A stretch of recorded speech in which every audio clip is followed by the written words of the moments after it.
Welcome, and thank you for joining us for our Chats on the Past program, where the museum discusses history with scholars, authors, historians, and artisans.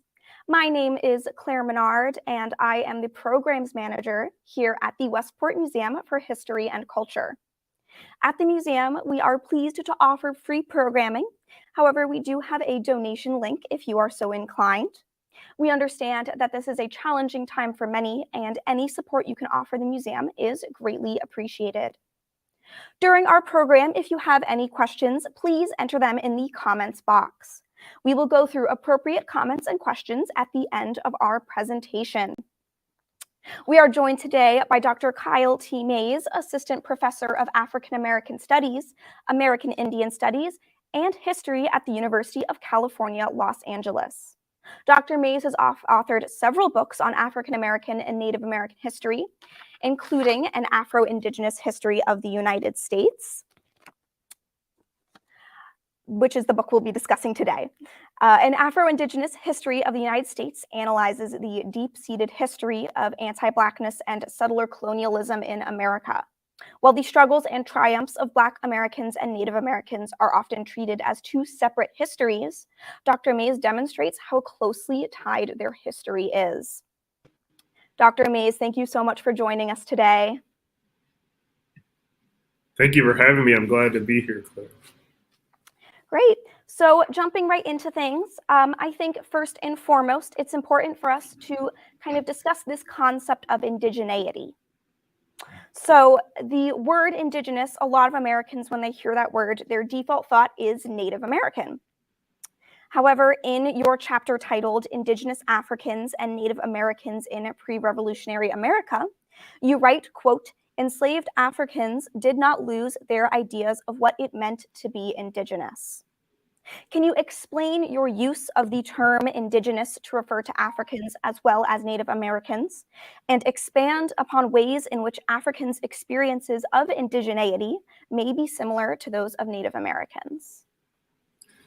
Yeah, so let's first start with indigeneity because it's a term that exists and is increasingly more mainstream, but I think there's a lot of competing ideas around it. So I look at indigeneity is often used as a term as a short way to say identity, particularly related to the indigenous peoples of the United States, also across the world. So it's a global term, a local term, but it depends on generation, region, and so forth. For instance, some people still use Indian, some people use NDN as a short term of social media, some people use indigenous, and so forth. So if you ask 10 different indigenous, Native American, Indian peoples, you're going to get 8, 9, 10 different answers. So the other part is why I apply a term of indigenous to people, to Africans in particular at this particular time period, simply for the fact of because of the slave trade, we sort of assigned the idea of Black or Blackness. We racialize them as such, as subjects, as categories. Instead of saying these are indigenous peoples who are ripped away from their homelands. And because of that, that doesn't necessarily mean that they lose their ideas of culture, their conceptions of the world. They're taken away from their land, which is a key part of what it means to be indigenous or indigeneity. But land is a fundamental part of indigenous identity, but it is not the fundamental part of indigenous identity. And so, thus, it's a global term applying not only to Native Americans and First Nations people in the US and Canada, but Central and South America, in Asia, the Pacific, on the African continent as well.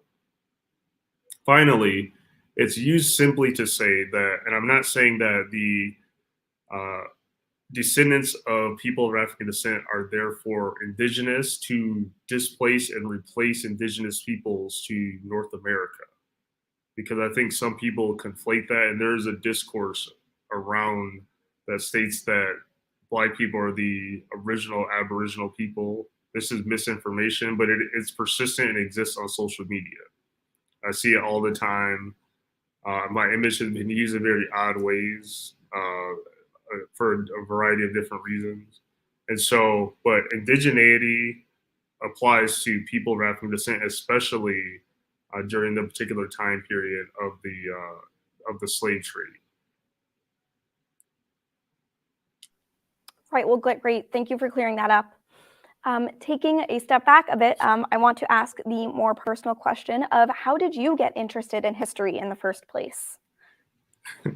Well, one, I was always fascinated by the History Channel. I mean, now I think I haven't seen the History Channel forever, so it's just showing a lot of World War II and sort of things. So I'm interested just as a nerd on that history, but not interested as a scholar and researcher of that history. But I was always fascinated in finding books which I could not find as a kid on being Afro-Indigenous. I'm Black and Saginaw Chippewa, and there was one book by um, a writer, William Lauren Katz, who has passed away, I think, in 2019. But I was able to meet him right before he passed. But his book was called Black Indians, A Hidden History. And it was always fascinating to me, some of the sources and different things that he used to make the arguments. And it was a book for young adults. But as I got older, there wasn't much I could kind of find. And so I became interested in Afro-Indigenous history to tell other stories around the U.S. Democratic Project, around anti-Blackness, around settler-colonialism, both the structures that are foundational to the development of the United States. Because on the one hand, you often hear slavery is foundational to the development of the U.S., and it is a foundation, right? But those people were exploited on indigenous land. And without understanding the simultaneous processes of dispossession and enslavement, we're missing the whole point of how the US developed and continues to thrive as a global superpower, and how they exported various forms of genocide violence around the world based on what they had done within their own country and society. Absolutely. So, when researching your book, kind of what institutions did you go to for your research? And are there any particular kinds of sources you found yourself encountering a lot along the way? Yeah, so the most fascinating thing about doing this sort of work is you get a very limited amount of words. So this book could easily be 600 pages.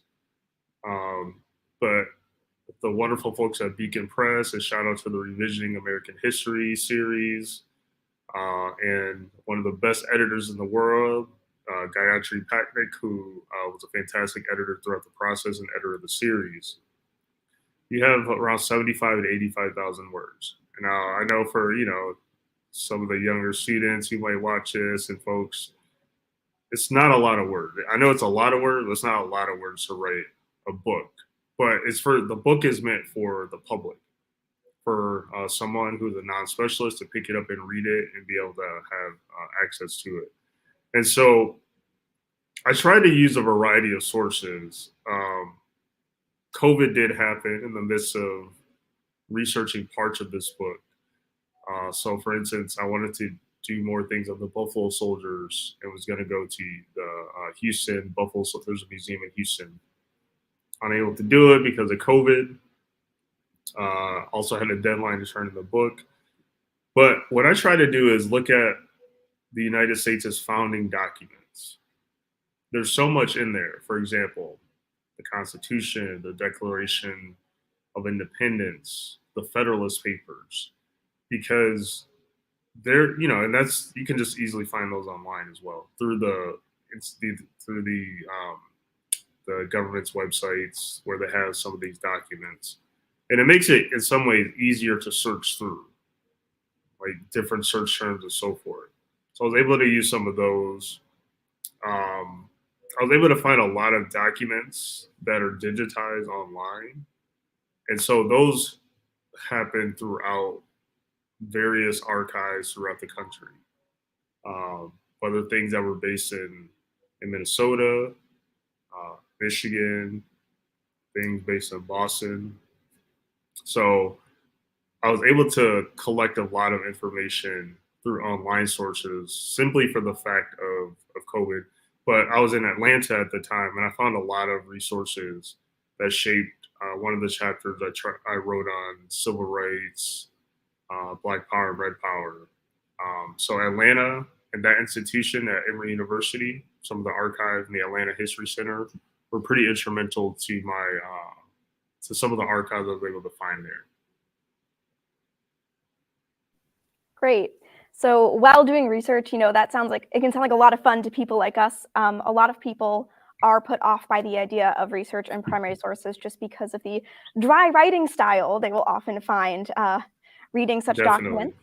documents. Which brings me to the fact that I really enjoyed your writing style. I found your writing style to be very accessible, particularly in your section on cultural appropriation versus cultural appreciation. So history is kind of often treated as this objective study where readers and writers are meant to kind of remove ourselves from the narrative, but that's not really how the real world works. So what was your intent in using, as you describe it, an in-text conversation style, where you offer commentary and really have a clear voice as a narrator versus simply being kind of a mute author? Well, to be clear, there isn't, to dispel the myth that I think a lot of people put out there that there's a thing of objectivity. There's not a real thing in objectivity when studying history, right? There's a particular perspective, there's ideologies that go into it, and there's certain things in archives, for example, that are not in there, that are ignored, that are curated a certain way, right? So we can't just ignore the human capacity to shape ideas, how history is viewed, and so forth, how powerful people have constructed history. Now, I think the job that I understand as a historian, someone also committed to Black and Indigenous studies, cultural studies as well, is to illuminate some of those things. So I write like I'm talking to my nieces and nephews. That's my approach to writing. Not always, but I would say 80% of the time I'm thinking, would they look at me and say, Uncle Kyle, what are you talking about? And I think that helps shape my approach to writing, that it's clear, accessible. And I was also very much influenced by someone like Dr. Geneva Smitherman, who is the author of a book that came out in 1977 called Talking and Testifying, the Language of Black America, writing about what's now called Ave, or African American Vernacular English, or Ebonics, or Black English. And it was influential to me to write in such a way that anyone in a community can pick it up. Maybe you have to look up a few words, but generally you kind of understand, you know what to expect, and you're having a good time reading, because we're nerds here, so I can pick up a history book and enjoy it, but not everyone's approach to history. Yeah, I talk to so many people and they say, oh, history, it was just boring. I did not like it in school. And I take that as an affront, and not to the people criticizing history, but as a historian, and to say to my fellow historians, we have to do a better job of writing, making it engaging, and having fun. Because the whole point of writing and sharing information with the people is to have fun doing it. And they can feed off of your energy in writing. Like, I think you should be able to pick up any history book. Maybe you laugh a little bit, maybe you're having some fun, like the series in Drunk History, for example. That you can see on YouTube. I use them for teaching often, but obviously it's written because it's a script, and so not everything about history is funny because there's some travesty. But I don't want someone to take away for something that I write and them not say, I completely know that this is the voice of Kyle Mays who wrote this, and that's my whole point in writing in that manner. Great. And Yeah, it's definitely always an uphill battle with museums to show children, wait, history is actually really cool, I promise. It's not just a textbook. There's so much stuff that happened. That's right. So I definitely really appreciate that. So diving kind of more into the contents of your book, you talk a lot about this resistance to the idea that Black American and Native American histories intersect. They're always often treated as completely different spheres. So why do you think there is this resistance to the idea that Black American and Native American histories intersect? And particularly, with what groups do you think this resistance lies?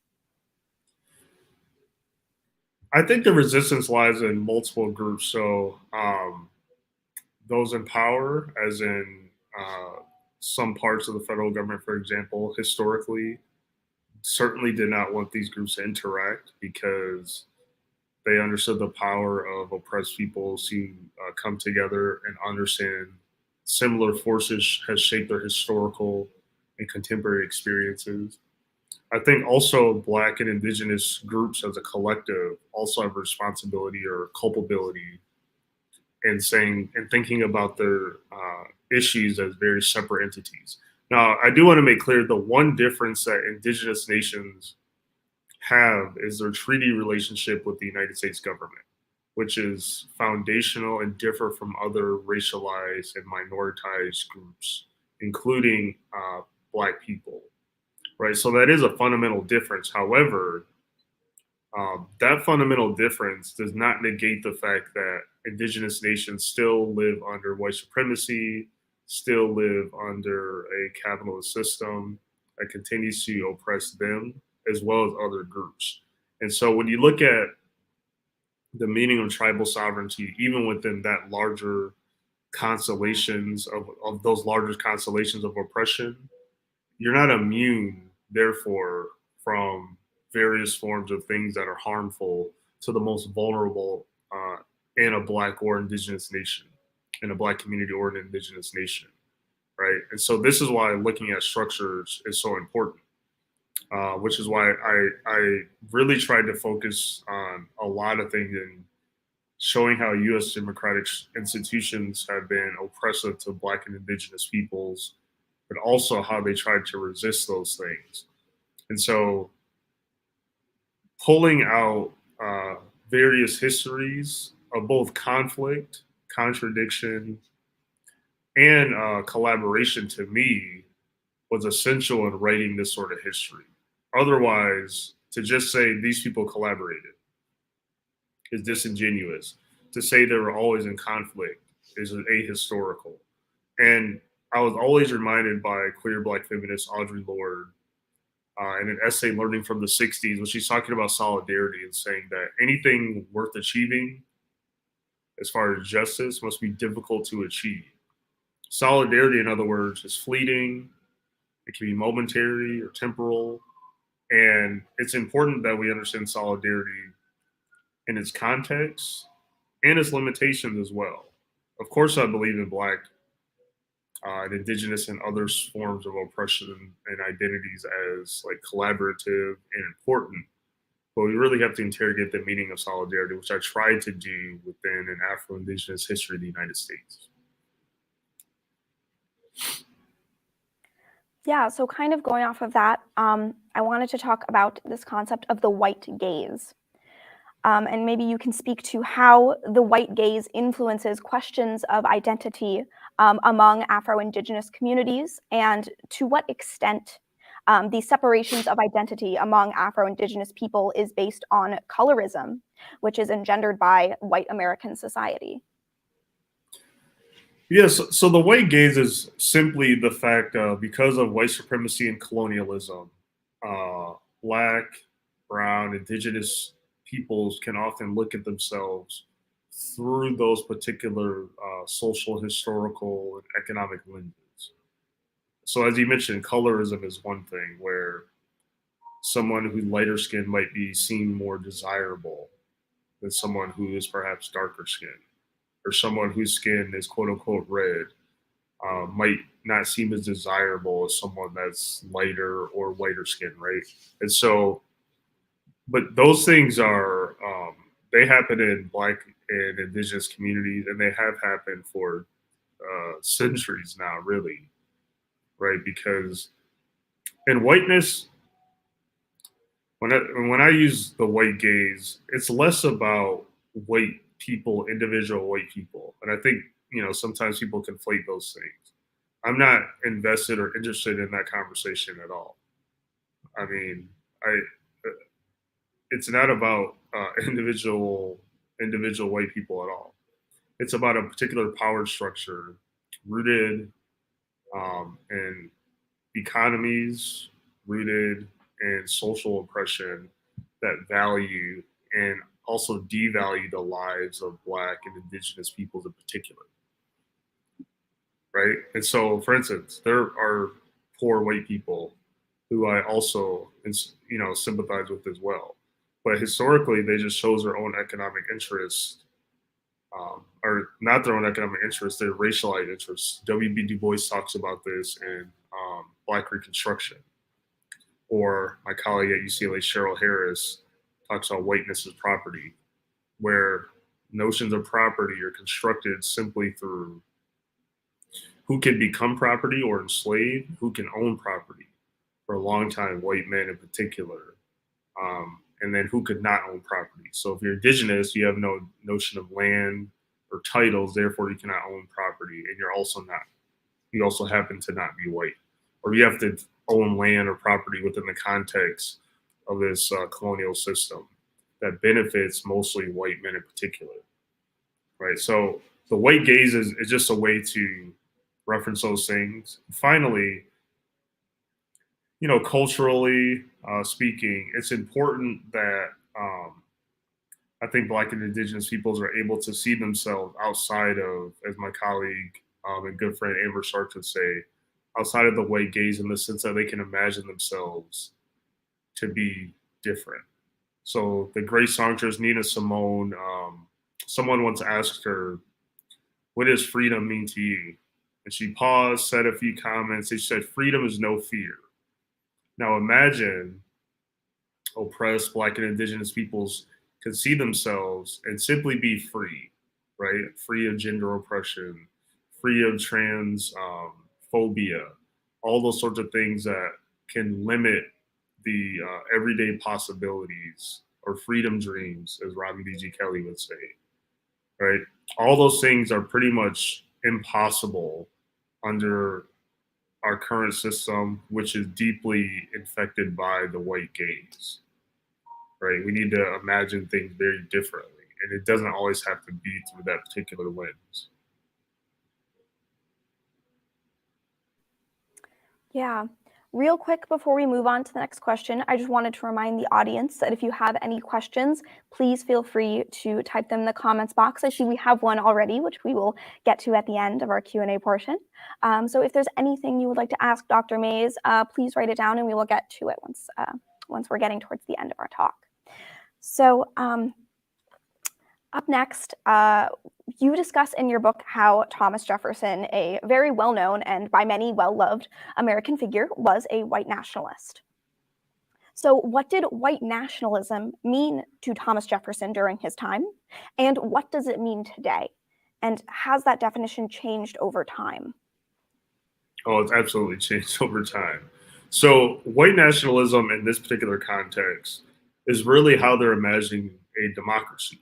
And I know sometimes it's difficult for people to hear this, but they're imagining a particular democracy that's based on slavery and building wealth through slavery, both in the North and the South, and disappearing and dispossessing indigenous peoples. In other words, they're literally trying to create a white nation, right? So this is a young, I suppose we can call it a democracy. It's a democracy for these elite white men in particular, right, at this particular time. So they're trying to create this very white nation. Jefferson also believes that, we could send these indigenous peoples out west. We can also send Black people back to the African continent, or what became in like the 18 teens, early 1820s, the American Colonization Society. Where there's a whole movement, and some Black people did support this movement. And they had their own particular reasons, of course. So they're imagining this notion of democracy, which we might call a racialized state, as a white nationalist state. And that's just what I mean. They are imagining this for elite, wealthy white men, this particular nation state that's rooted in slave money and land, or dispossession money, if you want to call it that. And so today, white supremacy has some of those tenets as well. I think the difference as it's morphed over time is simply you have a combination of very wealthy uh, whites and also poor working class whites, right? The poor working class whites should not be white nationalists at all because they're suffering economically as well. They're being exploited by the same very wealthy uh, oligarchy like things that exist in the country today. But there's like two levels. There's like the white working class nationalism. I don't like you simply for the fact of you're black, you're indigenous, you're Jewish, you're Latinx. You are not born here. Why you're not a citizen, and those sorts of things around citizenship, belonging, and so forth. There's also the, I would say, hyper capitalist notions of white nationalism, which are mostly, I would say, about gaining more capital, controlling workers, but the brunt of it is also experienced by the most vulnerable Black, Brown, and Indigenous peoples. Right? And there's a whole host of identities, social identities, political identities that fall underneath that category. And white nationalism too is very global in scale. I mean, you can see all sort of things happening all around the world, and there are many categories under that.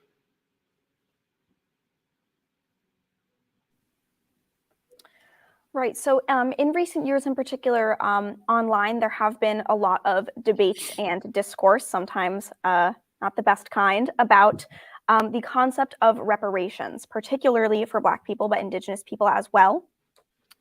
You have said before that Black people may not necessarily want to receive reparations under a system of capitalism that is built upon the exploitation of Black labor and the expropriation of Indigenous lands. Is it even possible with our current system to construct some other means of compensating Indigenous and Black peoples? And if so, what might that look like? No, emphatically no. So, I'm in California, and there's been a study, and they're still discussing notions of reparation. And to be clear, the most vulnerable and Black and Brown and Indigenous communities deserve compensation, right? So, like, just daily things for people to live. Um,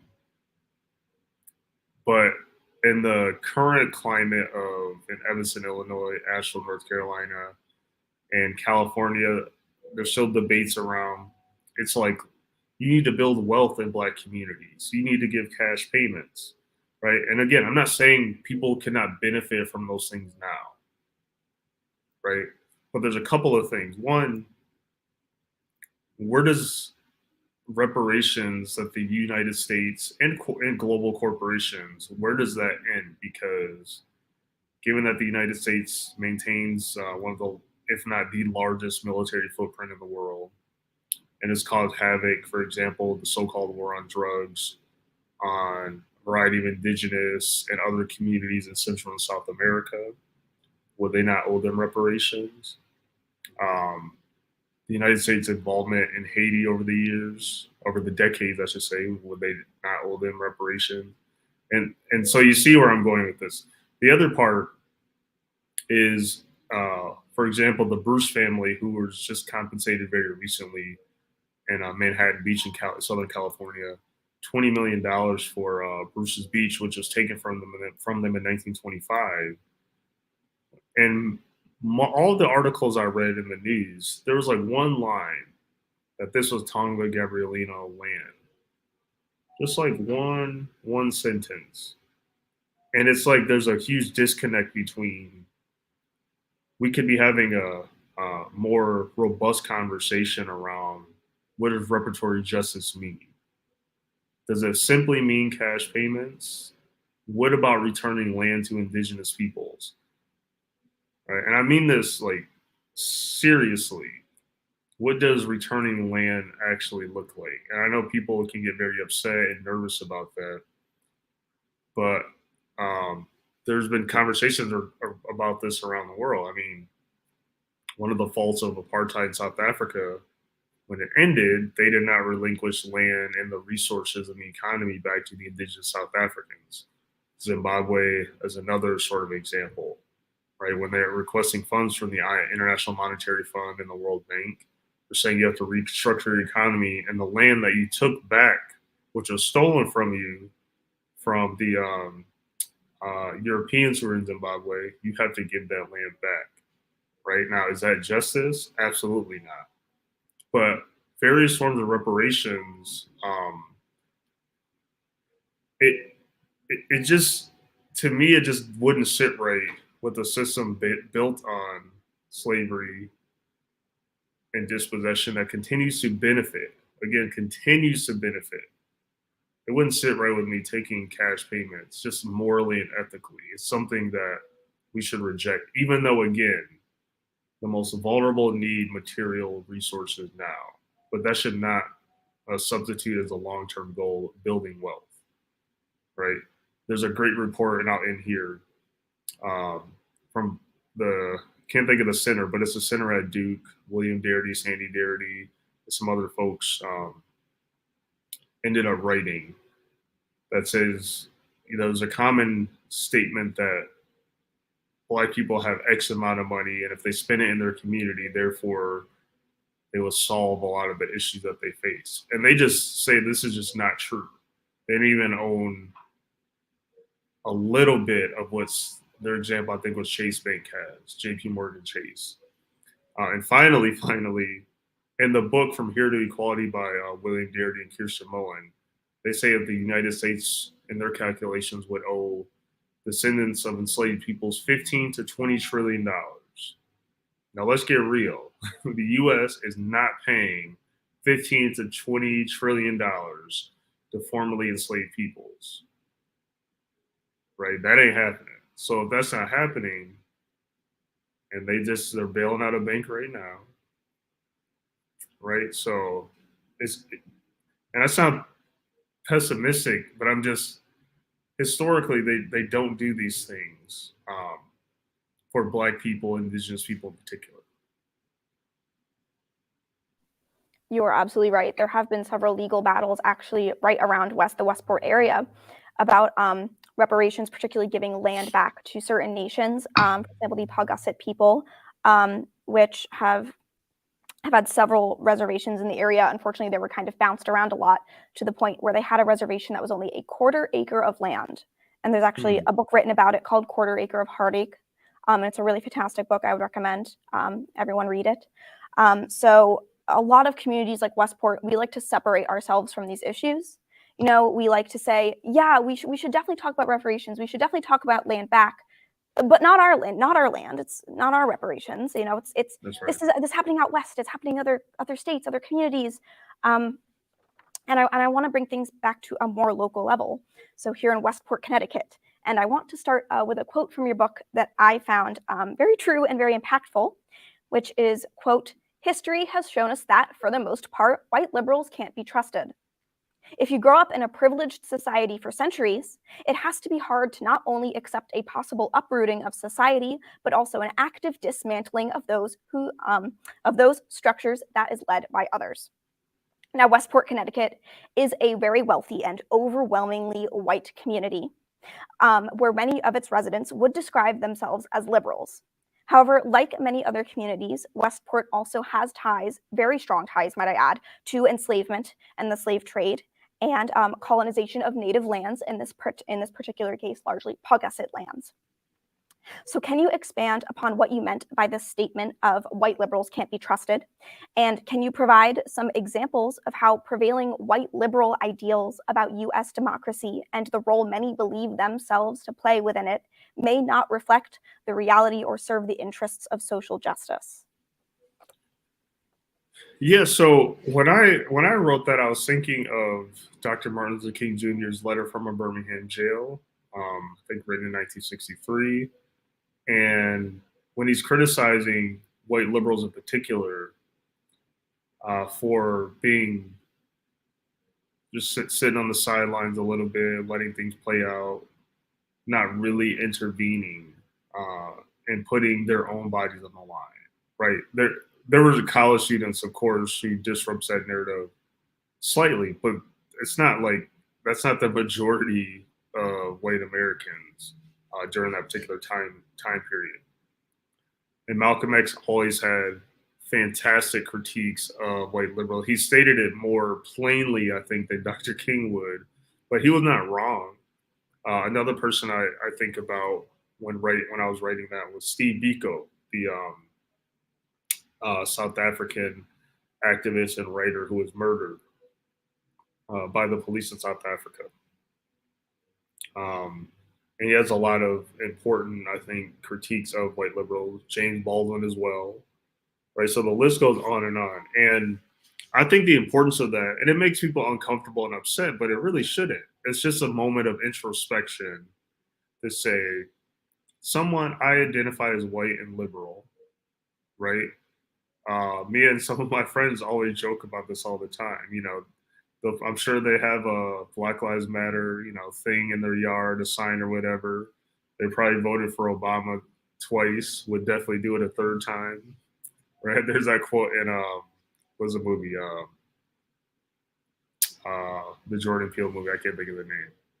Get Out, where they make a joke. The father's like, "I would have voted for Obama a third time," right?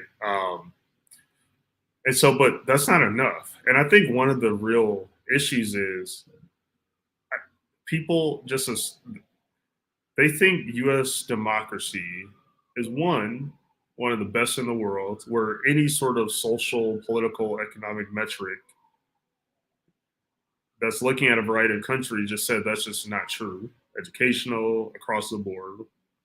So it's a real critique of society to say maybe this is not the best country in the world, and maybe there are better ways of living.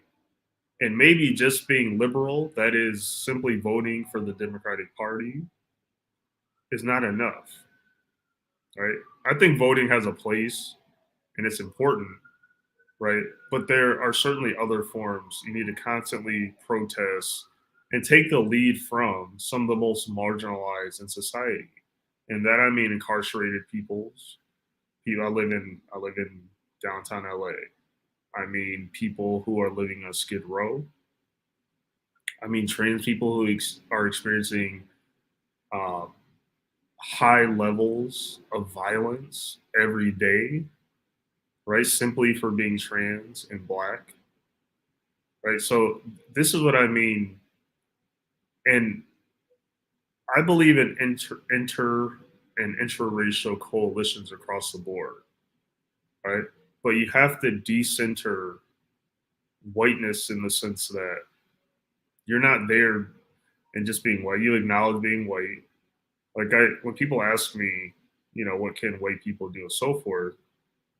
Well, I have white friends, but in our everyday interactions, I'm asking them how is your life? How are your kids? How's your family? How's the job going? What's going on? Because to me, they firmly believe in, my humanity and other people's humanity who they don't know.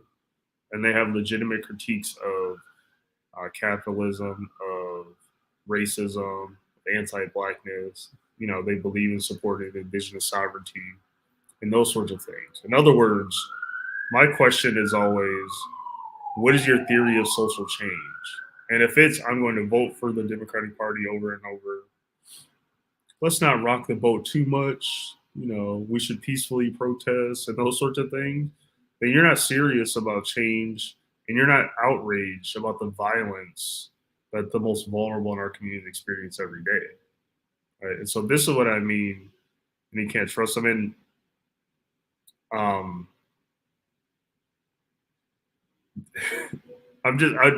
I just remember discourse even during the Clinton and Trump election, and there were very leftist folks saying people should vote for Donald Trump, which is fine. But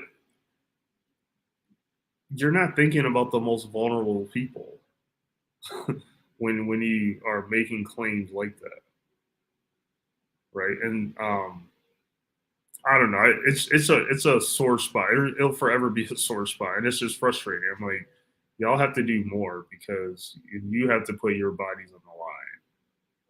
right? When it comes to police brutality. And there are good examples of this. I think there was one in Seattle very recently. This young black kid was walking home. There's a lot of folks, including white people, who like made sure, but that's the the brunt of some of the things that I think white liberals should be doing more of. Yeah, and you've already largely answered this question, but I am still wondering how we, particularly white wealthy liberals from Westport, how we can raise awareness, both our own and others, about ongoing effects of settler colonialism and white nationalism without speaking over minority voices and really stepping on other people's toes, because that seems to be a big issue, and you discussed it in your book as well. People want to help and make change, but in doing so, they'll inadvertently make it about themselves when that's really not what it's meant to be about. Yeah, I was given a talk sometime in February, and this white woman asked me about, is returning land like, what do you mean? And I was like, well, I mean very seriously. I mean that literally, right? And so, and she started, tears started welling up in her eyes, and it's just infuriating. Why are you crying? This is like a real conversation. So I think um, one one of the contradictions activists have been dealing with forever, uh, especially since the 1950s onwards. You need money and capital to challenge capitalism, anti-Blackness, anti-Indigenous sentiment, and so forth. It's like one of the major contradictions, because you're trying to actively dismantle those things, but yet you need money to be able to organize and do certain things, right? So one of the things is, if you know of a local organization and you have the means, like fund them without any strings attached. You don't need to get a whole report on some of the things that, like, hey, I need this tax break or something, right? Like, it can't be about tax breaks all the time. Like, you can give them funds to do certain things. If you want to fund reading groups for vulnerable communities, right? Find someone, give them the money without expectations, right? And this is what I mean. And it can't always just be, let's give to the NAACP, because there's so many critiques. And if that's what you got to do, fine. But find local organizations, especially young people who are doing important, radical, imaginary things, and say, hey, I want to support what you all are doing. And you can make it a sustained relationship. But the key thing there is learning,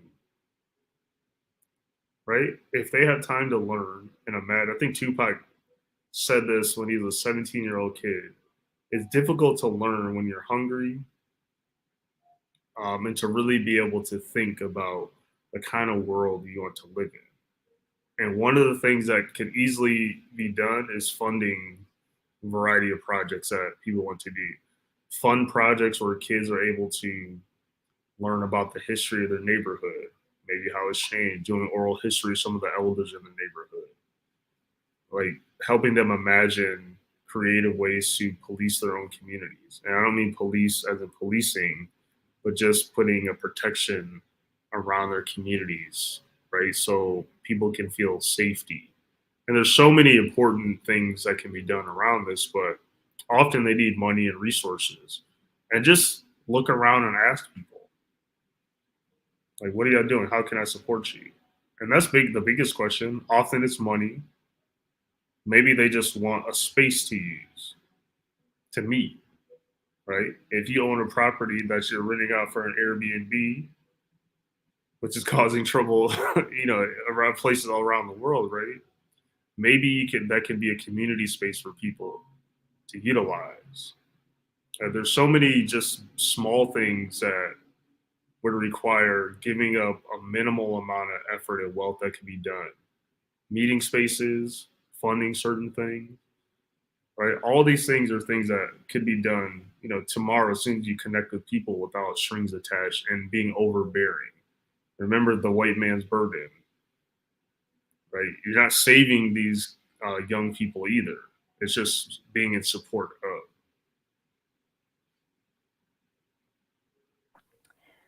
Yeah, absolutely.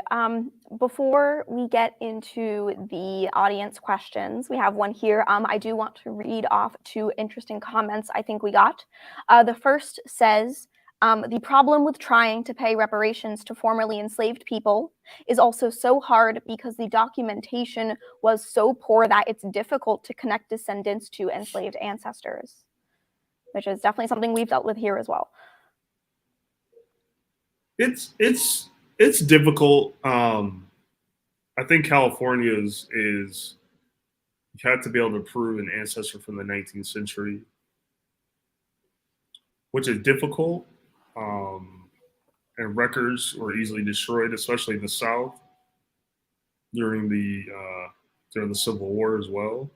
So, but that begs the question of what are more creative ways to find reparations that are not based on necessarily the documentation and that are meant not only for the right now, the immediate needs of people, but for the future. Mm-hmm. And I think that's an important question. And I'm not talking about wealth building.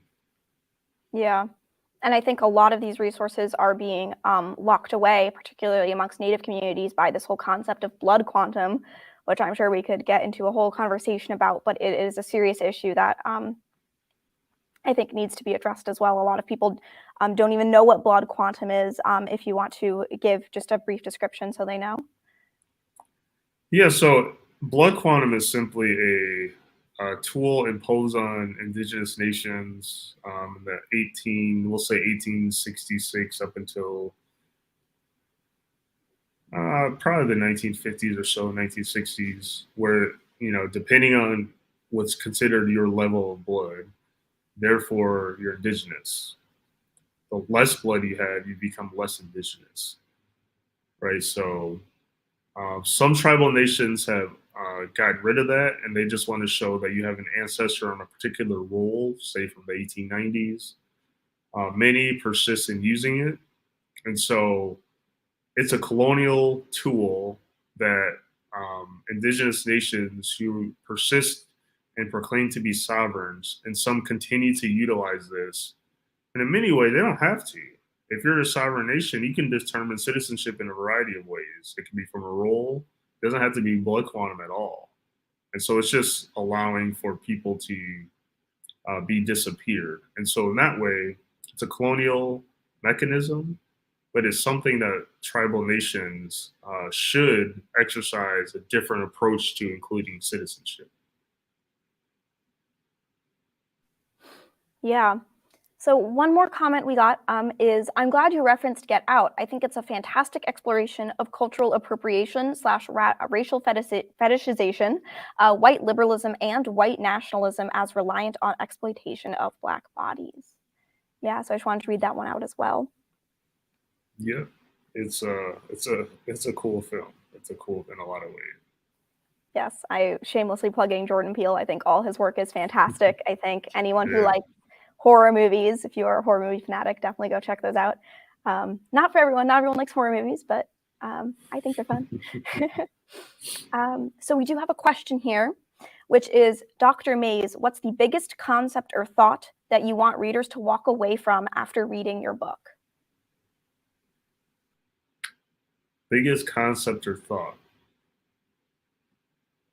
I think the biggest thing is that our notion of U.S. democracy are faulty, and they're based on slavery and dispossession. And if it's based on that, where do we go from there, right? And that's not a direct answer because I don't think there should be a particular answer from me or any one particular person, but that's for a variety of people and communities to think through. If this is faulty and it's based on this is the premise of dispossession, enslavement, anti-Blackness, anti-Indigenous bigotry as ongoing structures. How can we imagine an otherwise or a different way of thinking and imagining our futures in the aftermath of settler colonialism and white supremacy. And to me, that's the point. I guess the other thing is the idea of land and belonging, or Black freedom, Indigenous sovereignty on Indigenous land, is a contested idea and something that we need to work through and think about some more. Yeah, so unfortunately, we don't have that much time left. So I just want to ask, are there any sort of closing thoughts or statements you'd like to share with the audience before we go? I think the one thing that we should spend more time studying the Reconstruction era. Du Bois, of course, wrote Black Reconstruction, but there's a fantastic amount of work. And shout out to my colleague and friend Elena Roberts, whose book "I've Been Here All the While" is focused a lot on Reconstruction and thinking about it. But there's so much I think that needs to be done in thinking about land, belonging, sovereignty in that particular era. Great, thank you so much. So unfortunately, that is all the time we have for today. Thank you so much to our audience for joining us. And if you are interested in getting your very own copy of An Afro-Indigenous History of the United States, please visit bookshop.org to support independent booksellers. So thank you so much, Dr. Mays, for joining us. And thank you again to our audience for tuning in.